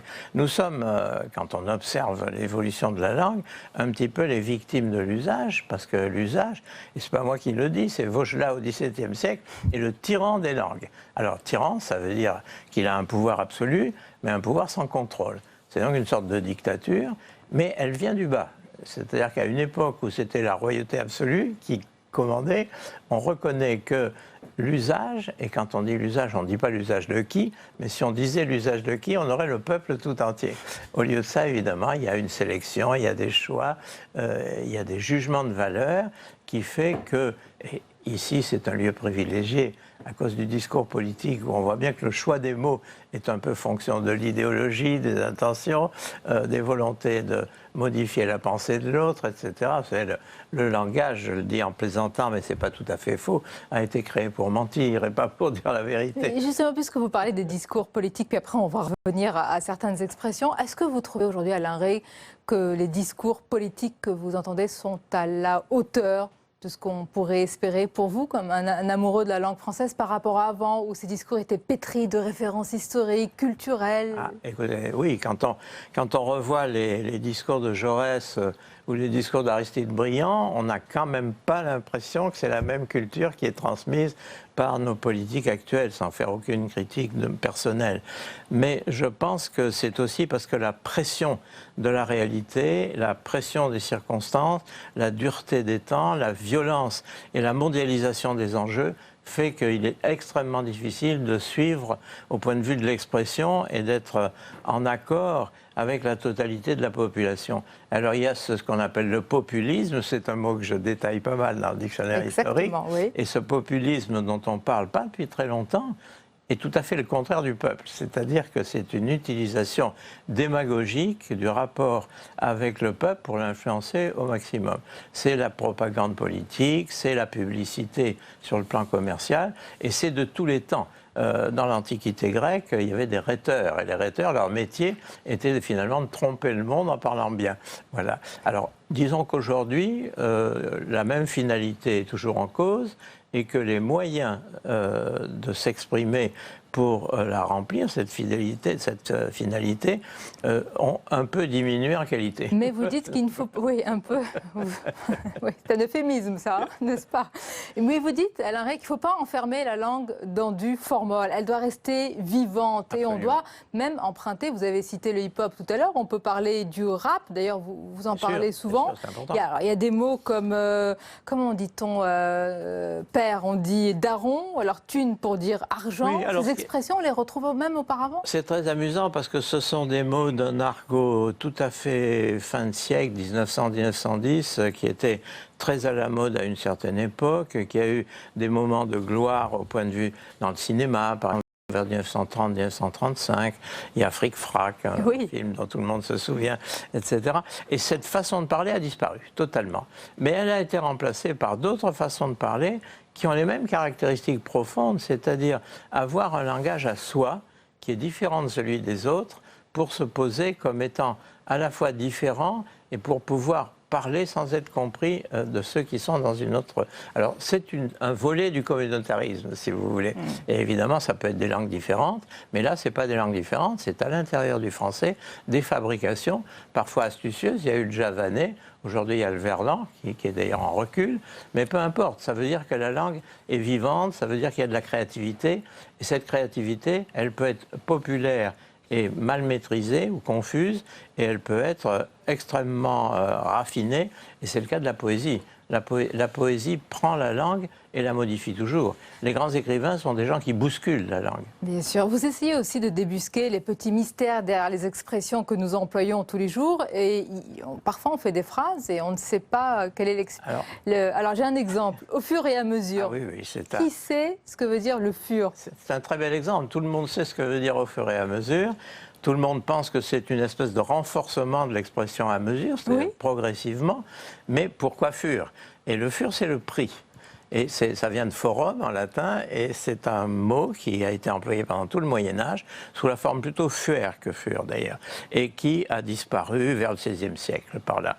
Et il a disparu parce qu'il faisait double emploi avec la mesure, parce que la proportionnalité, vous pouvez la calculer en termes d'argent, c'est le prix, le fur, ou vous pouvez la calculer en termes de mesure, de dimension, de poids, etc. Et au fur et à mesure que notre entretien avance, je voudrais vous poser aussi une autre question sur une autre expression, faire un tabac. Alain Rey, pourquoi on dit faire un tabac? Alors là, il y a toutes les valeurs de tabac, et là c'est une confusion entre ce que nous connaissons comme le tabac, qui est la substance qu'on connaît, et qui après avoir été considéré comme le remède universel, c'est comme ça au début de Don Juan de Molière, finit par être la cause de tous les tourments et des problèmes de santé terribles. Et c'est pas du tout ça l'origine du mot. D'en faire un tabac, c'est le verbe tabasser. Et le verbe tabasser, oui, c'est un autre verbe qui est un mot germanique, qui voulait dire cogner, qui voulait dire frapper. Donc, si vous voulez, il y a une espèce de mélange incroyable et qui est dû à la ressemblance simplement de la couleur du mot, de sa sonorité.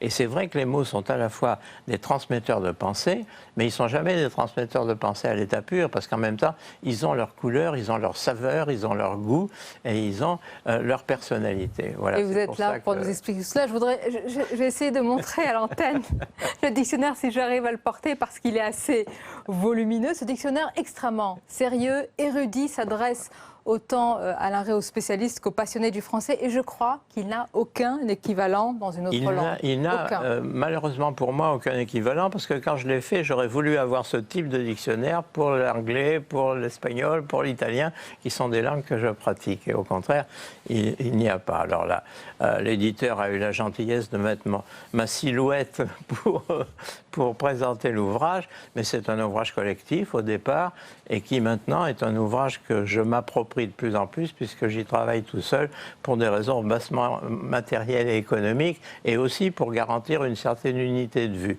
Et puis par passion, parce que par passion, surtout je vais rappeler quand même qu'il s'est vendu à plus de 200 000 exemplaires, et cette nouvelle édition, elle est également disponible en numérique. Elle bénéficie d'un tirage, je crois, à 40 000 exemplaires. Oui. C'est un vrai succès, Alain Rey, qui montre aussi notre passion, tout de suite. notre passion pour la langue française. Bien sûr, et c'est vrai que surveiller la langue française, ça a été dit depuis Confucius jusqu'à Albert Camus, et après, la rectitude des mots est une garantie que le pire ne se produit pas. Quand les mots perdent leur valeur, on tombe dans les excès des dictatures, par exemple de la manipulation de la langue allemande par Goebbels, qui est une horreur absolue. Et il est vrai que grâce à la République et à la démocratie, nous avons en France plusieurs tendances contradictoires, et la langue est vraiment un vecteur de démocratie, parce que c'est probablement la seule connaissance qui est partagée par tous. Il faut le rappeler. Et est-ce que le français reste aujourd'hui une langue d'expression mondiale ? Oui, la francophonie moins en Afrique, quantitativement que l'anglais, tout le monde le reconnaît, avec des reculs que l'institution signale, mais en même temps, vous avez ce phénomène qui pour moi est très très précieux, que des milliers de gens de talent qui viennent de toutes les cultures et qui ont toutes les langues du monde, choisissent pour s'exprimer non pas l'anglais, mais le français, y compris des anglophones. Un seul exemple que tous les amateurs de littérature reconnaîtront, c'est Samuel Beckett. Évidemment. Qui préfère écrire en français. Et quel exemple? La langue, c'est aussi un vecteur d'intégration. Je dis intégration et non pas assimilation. Vous faites évidemment la différence, la nuance. Qu'est-ce que vous employez d'ailleurs? Vous préférez J'essaye de définir justement les deux mots avec leurs différences qui sont très très profondes. Et ce qui me frappe beaucoup pour la langue française, c'est que malgré la multiplicité de ses usages, que j'essaye d'illustrer parce qu'il y a des régionalismes, il y a des mots francophones qui ne sont pas employés en France, il y a des mots qu'on ne connaît qu'à Lille ou qu'à Marseille ou qu'à Brest ou qu'à Strasbourg ou qu'à Montréal ou que dans les les Caraïbes, etc. Et tout cela, malgré la multiplicité des cultures qui peuvent être traduites par ça, traduisent une vision du monde qui est très spécifique par rapport à l'allemand, par rapport à l'italien, par rapport à l'anglais naturellement. Et tout ceci veut dire qu'il y a une sorte d'unité qui n'est même pas recherchée et qui est évidente et profonde entre tous les francophones du monde, y compris ceux qui ont choisi le français et qui ne l'ont pas subi comme une langue maternelle, que j'aime beaucoup. Et je salue par exemple une institution comme l'Académie française, qui est maintenant plein de gens qui ne sont ni nés en français et qui n'ont pratiqué la langue française que comme une langue d'expression seconde mais supérieure. Pour conclure, Alain Rey, une langue, même une langue importante, peut disparaître et quasiment ne rien laisser derrière elle. Vous l'avez souvent dit, il faut s'en rappeler, mais tant qu'on a des défenseurs comme vous, tout va bien. Non, surtout quand on a une écriture et des écrivains. Et des défenseurs comme vous. Et des poètes. Il faut rappeler vraiment la somme de ce travail qui vous a pris combien de temps ? Écoutez, apparemment, en écriture au dernier moment, ça fait une dizaine d'années. En réalité, c'est 50 ans de boulot. Merci de nous en avoir parlé ce soir. C'est un plaisir de vous recevoir. Merci beaucoup. Merci Alain Rey. On arrive presque à la fin de cette émission, mais comme d'habitude, ce sont les moments choisis sur notre antenne Public Sénat. Regardez.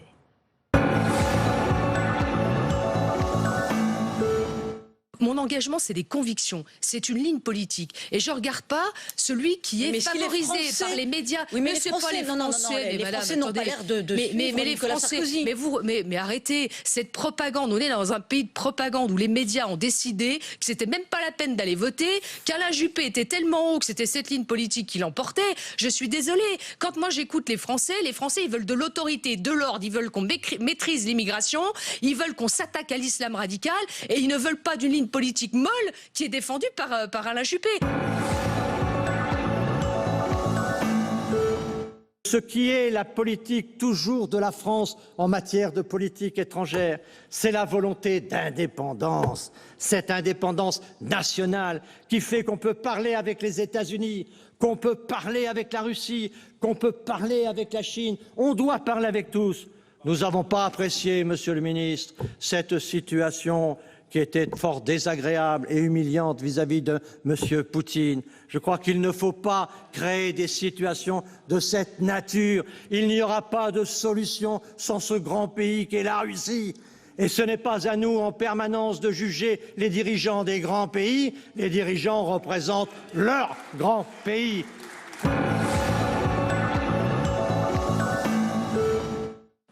Le fait de dire aux Français, regardez, je vais montrer ma vie privée, ça vous dessert, ça vous retire, quand on le mesure dans les sondages, c'est pour ça ça qu'il vous dit, je veux pas la retire montrer, des points de d'accord. Et popularité. alors En revanche, si bien malgré moi, alors que je ne le voulais pas du tout, eh bien Paris Match a pris des photos et j'ai fait la une de Paris Match, mais alors vraiment je ne voulais pas. On espère, ça n'a pas fonctionné dans le cas de Macron, mais on espère arriver à convaincre qu'on n'avait pas voulu organiser tout cela et on espère avoir le beurre et l'argent du beurre, c'est-à-dire à la fois ce que dit Elisabeth Chavelet, qui est très juste, accéder à la première division, voire à la Ligue des Champions, se retrouver quelques rares personnes en une de match. C'est la Bien sûr, vérité. non, mais je n'ironise pas du tout. Je le dis avec le sourire, sans on ironie. fait cet honneur. En plus, c'est très lu, c'est très vu, et il essaye d'avoir ça, et en même temps de dire qu'il n'a pas cherché à rentrer dans le jeu de la psycholisation. D'une main, l'État organise l'islam de France, de l'autre, il ne peut y toucher du fait de la loi de 1905 sur la laïcité. Quel problème pose donc la laïcité ? Alors, la laïcité, elle ne pose pas de problème. Au contraire, elle permet la liberté religieuse qui a été conquise de haute lutte.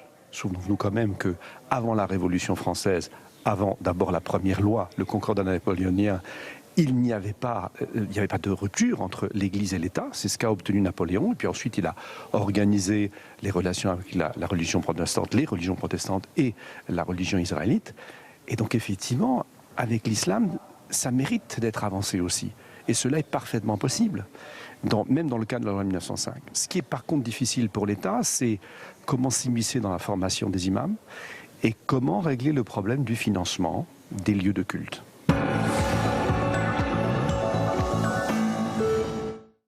Un bâtiment tagué, laissé à l'abandon, c'est ici sur le site des anciens abattoirs que devait être construite la grande mosquée de Marseille. Un projet lancé il y a presque 10 ans, aujourd'hui abandonné. Difficile de financer les lieux de culte en France. L'imam, président de l'association porteuse du projet, est en colère. Renoncer à la grande mosquée dans le contexte actuel est pour lui inacceptable. On cherche de tirer la balle vers le haut, un islam visible, un islam qui combat tout ce qui est la radicalisation de jeunes, ces petites mosquées, ces salles de prière qui sont en train de pousser partout.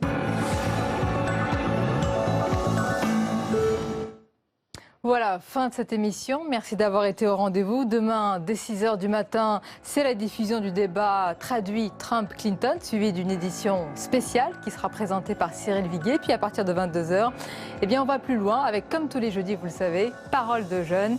Belle et douce fin de soirée en notre compagnie.